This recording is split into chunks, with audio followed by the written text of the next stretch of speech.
Hello guys, welcome back to my YouTube channel. आशा है कि आप सभी काफ़ी अच्छे होंगे और अपने एग्ज़ाम की तैयारी आप सभी काफ़ी अच्छे से कर रहे होंगे। आज का वीडियो बहुत ही ज़्यादा इम्पॉर्टेंट है। अगर आप किसी भी प्रतियोगी एग्ज़ाम की प्रिपरेशन करते हैं या फिर अगर आपका हाल ही फ़िलहाल कोई भी एग्ज़ाम हो तो आप इस वीडियो को देख सकते हैं। आज के इस वीडियो में 5 नवंबर 2025 के दिन का जो भी इंपॉर्टेंट करंट अफेयर्स है, जहाँ से एग्ज़ाम में प्रश्न पूछे जाने की संभावनाएँ बनती हैं, उन प्रश्नों को आज के इस वीडियो में कवर करेंगे। तो ये कंप्लीट वीडियो आपके लिए बहुत ज़्यादा इंपॉर्टेंट रहने वाला है। आप इस वीडियो को अंत तक ज़रूर देखिएगा और देखने के साथ साथ अपने यार दोस्त मित्र को भी आप शेयर कर सकते हैं। तो चलिए एक बार हम वीडियो का फॉर्मेट देख लेते हैं। पहले इंपॉर्टेंट डे और थीम देखेंगे, इसके बाद नेशनल और इंटरनेशनल अफेयर्स देखेंगे। अगर खेल जगत से कोई इंपॉर्टेंट प्रश्न बनता है जो कि एग्जाम में पूछा जा सकता है तो उसको भी आज के इस वीडियो में कवर करने वाले हैं। तो ये कंप्लीट वीडियो आपके लिए बहुत ज़्यादा इंपॉर्टेंट रहने वाला है। देखिए, वीडियो में आगे बढ़ने से पहले आप सभी को बता दें कि अगर आपको इस वीडियो का PDF चाहिए तो हमें कमेंट बॉक्स में बता सकते हैं। साथ ही साथ जिस भी प्रश्न का आंसर आपको पता हो तो कमेंट बॉक्स में ज़रूर बताएं, इससे आपका ही रिवीजन होगा। पहला प्रश्न है गुरु नानक जयंती को लेकर। गुरु नानक जयंती 2025 में कब मनाई जा रही है? आपको बताना है गुरु नानक जयंती 2025 में कब मनाई जा रही है। पहला ऑप्शन है 3 नवंबर, बी ऑप्शन है 4 नवंबर, सी ऑप्शन है 5 नवंबर। जैसा कि यहाँ पर प्रश्न यही है कि गुरु नानक जयंती कब मनाई जा रही है, तो प्रश्न आप पढ़ के ही इसका आंसर दे सकते हैं कि 5 नवंबर आज है और 5 नवंबर को मनाई जा रही है। ठीक है, यानी कि सी ऑप्शन करेक्ट है। आप याद रखेंगे सी ऑप्शन करेक्ट है।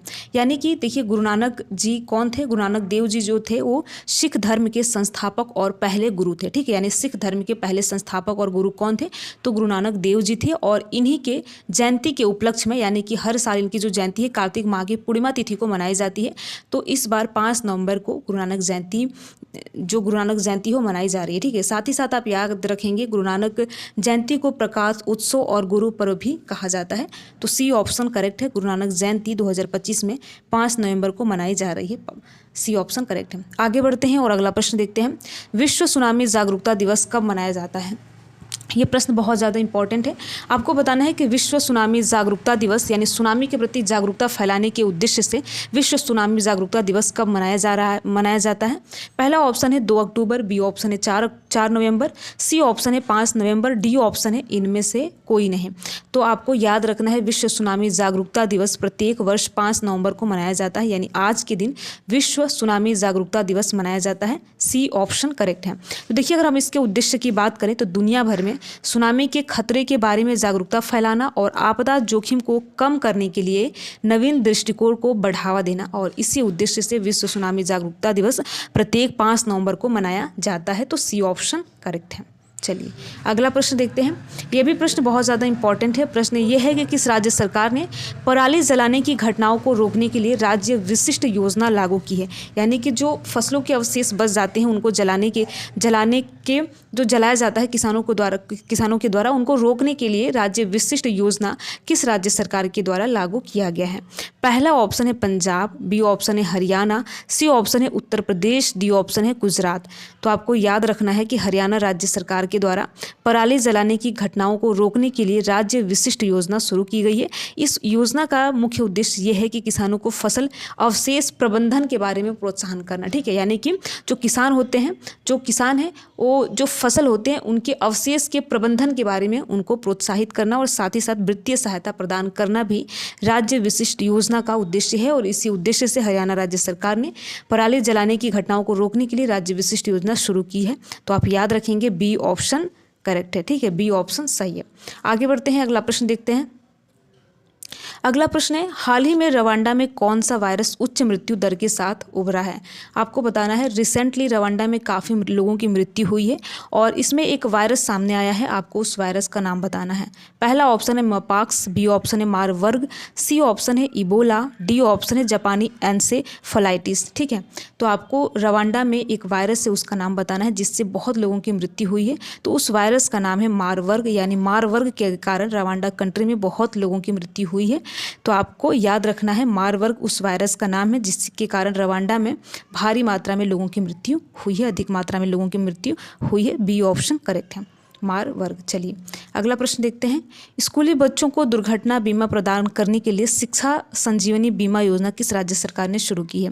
देखिए ये प्रश्न बहुत ज़्यादा इंपॉर्टेंट है। आपको बताना है कि संजीवनी बीमा योजना किस राज्य सरकार के द्वारा शुरू किया गया है, जो कि स्कूली बच्चों को दुर्घटना बीमा प्रदान करने के उद्देश्य से ये किया गया है। ठीक है, पहला ऑप्शन है गुजरात, बी ऑप्शन है Madhya Pradesh, C option Rajasthan, D option है हरियाणा। तो हाल ही में राजस्थान सरकार ने स्कूली बच्चों को दुर्घटना बीमा प्रदान करने के लिए शिक्षा संजीवनी बीमा योजना शुरू की है। आप याद रखेंगे, राजस्थान सरकार के द्वारा शिक्षा संजीवनी बीमा योजना शुरू किया गया है, जो कि स्कूली बच्चों को दुर्घटना बीमा प्रदान करने के उद्देश्य से किया गया है। सी ऑप्शन करेक्ट है। आगे बढ़ते हैं, अगला प्रश्न देखते हैं। विझिंगजम अंतर्राष्ट्रीय बंदरगाह किस राज्य में स्थित है? इसमें आपको बताना है विझिंगजम अंतर्राष्ट्रीय बंदरगाह किस राज्य में स्थित है। पहला ऑप्शन है केरल, बी ऑप्शन है तमिलनाडु, सी ऑप्शन है महाराष्ट्र, डी ऑप्शन है आंध्र प्रदेश। तो केरल के तिरुवनंतपुरम में विझिंगजम अंतर्राष्ट्रीय बंदरगाह स्थित है। आपको याद रखना है ए ऑप्शन करेक्ट है, केरल के तिरुवनंतपुरम में। ठीक है, तिरुवनंतपुरम में विझिंगजम अंतर्राष्ट्रीय बंदरगाह स्थित है, आप याद रखेंगे। अगला प्रश्न देखते हैं। अगला प्रश्न है भारत की पहली योग नीति किस राज्य ने शुरू की? इसमें आपको बताना है कि भारत की पहली योग नीति किस राज्य ने शुरू की। पहला ऑप्शन है हरियाणा, बी ऑप्शन है राजस्थान, सी ऑप्शन है गुजरात, डी ऑप्शन है उत्तराखंड। तो आपको याद रखना है देवभूमि यानी उत्तराखंड राज्य सरकार ने भारत की पहली योग नीति शुरू की और इस नीति का उद्देश्य उत्तराखंड को योग और वेलनेस की वैश्विक राजधानी के रूप में स्थापित करना है। इसी उद्देश्य से उत्तराखंड राज्य ने योग नीति की जो है वो स्थापना की। तो आप याद रखेंगे योग नीति उत्तराखंड राज्य ने शुरू किया है। उत्तराखंड, डी ऑप्शन करेक्ट है। चलिए अगला प्रश्न देखते हैं। प्लास्टिक खाने वाले कीट मिलवॉर्म लार्वा किस देश में खोजे गए हैं?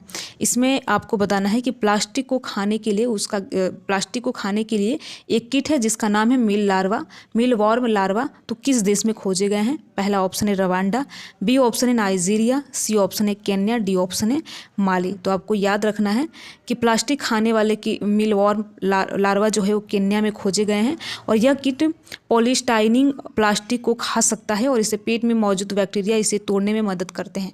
तो आपको याद रखना है यह खोज अफ्रीका में प्लास्टिक प्रदूषण से निपटने के लिए एक महत्वपूर्ण कदम माना जा रहा है। तो आपको याद रखना है ये खोज किसके द्वारा किया गया है? तो केन्या के द्वारा, जो कि अफ्रीकी कंट्री है।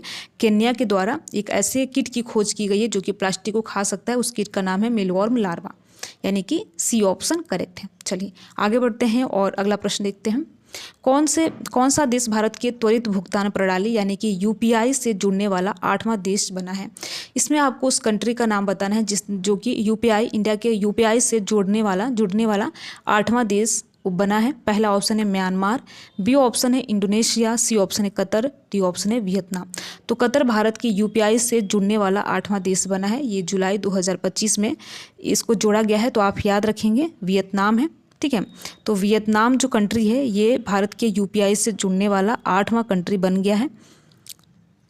डी ऑप्शन सही है। भारत की यूपीआई प्रणाली से यूपीआई का मतलब होता है यूनिफाइड पेमेंट्स इंटरफेस। तो इसको हिंदी में कहते हैं त्वरित भुगतान प्रणाली। ठीक है, तो सॉरी कतर बन गया है, वियतनाम नहीं, कतर, यानी सी ऑप्शन करेक्ट है। कतर जो है ये 8वां देश बना है जो कि भारत के यूपीआई से जुड़ने वाला 8वां देश कतर बन गया है। सी ऑप्शन करेक्ट है। थोड़ा सा मिस्टेक हो गया, आप ध्यान देंगे। ठीक है, चलिए आगे बढ़ते हैं और अगला प्रश्न देखते हैं। भारत की पहली हेलीकॉप्टर एम्बुलेंस सेवा कहाँ शुरू की गई थी? इसमें आपको बताना है कि भारत की पहली हेलीकॉप्टर एम्बुलेंस सेवा कहाँ पर शुरू की गई थी। पहला ऑप्शन है एम्स नई दिल्ली, बी ऑप्शन है एम्स जयपुर, सी ऑप्शन है एम्स ऋषिकेश, डी ऑप्शन है एम्स बिलासपुर छत्तीसगढ़। ठीक है, तो भारत की पहली हेलीकॉप्टर एम्बुलेंस सेवा एम्स ऋषिकेश यानी जो कि उत्तराखंड में स्थित है वहाँ पर शुरू की गई थी। इसे संजीवनी नाम दिया गया और इसका उद्देश्य दुर्गम इलाके में आपातकालीन चिकित्सा सेवाएं प्रदान करना है। तो आप याद रखेंगे भारत की पहली हेलीकॉप्टर एम्बुलेंस सेवा एम्स ऋषिकेश में शुरू की गई, यानी ऋषिकेश उत्तराखंड में। सी ऑप्शन करेक्ट है।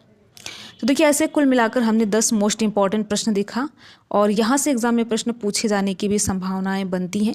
तो अगर आपका हाल ही फिलहाल कोई भी एग्ज़ाम हो तो आप डेली करंट अफेयर्स की वीडियो ज़रूर देखा कीजिए। निश्चित तौर पर एग्जाम हॉल में आपको बहुत ही कंफर्टेबल फील होगा। वीडियो कैसा लगा आप बता सकते हैं। अगर आप वीडियो में किसी भी प्रकार का कोई सुधार चाहते हैं या फिर हमें कोई सुझाव देना चाहते हैं तो कमेंट बॉक्स में दे सकते हैं, स्वतंत्र हैं। वीडियो में लास्ट तक बने रहने के लिए आप सभी का बहुत बहुत धन्यवाद। अगर आपको ये वीडियो अच्छा लगा हो तो वीडियो को लाइक कर सकते हैं। सकते हैं और लाइक करने के साथ साथ अपने यार दोस्त मित्र को भी शेयर कर सकते हैं। Thank you.